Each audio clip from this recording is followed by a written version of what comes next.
Hello and welcome back again to my YouTube channel, The Mommy Jaja Vlogs.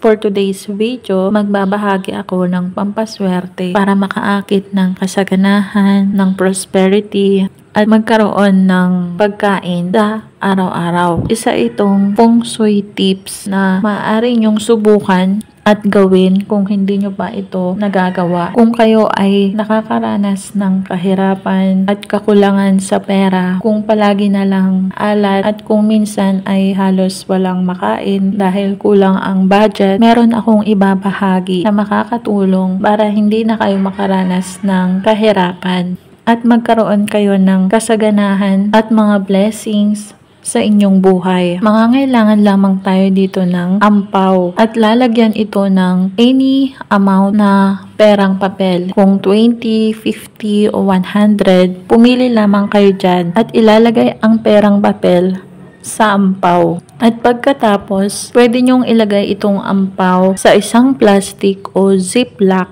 Saka nyo ito ititape sa lagayan ng inyong bigasan kung saan kayo kumukuha ng bigas. Gawin at subukan ang ganitong pamamaraan at tiyak na makakaakit kayo ng swerte. Magiging masagana ang inyong pamumuhay.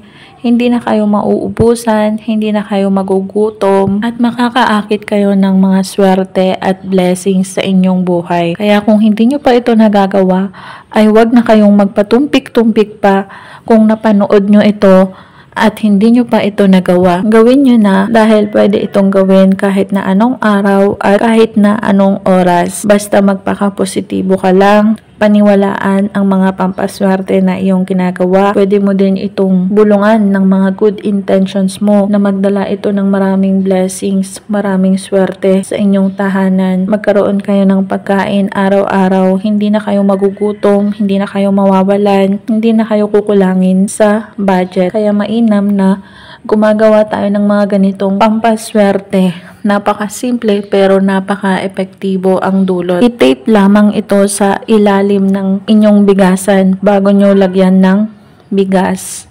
Hayaan nyo lang siya doon hanggang buong taon na yan. At yun lamang po ang pampaswerteng ito. Kung nagustuhan ang videong ito, mag-like at mag-subscribe na para maging updated sa mga next video na i-upload tungkol sa mga pampaswerteng bagay-bagay.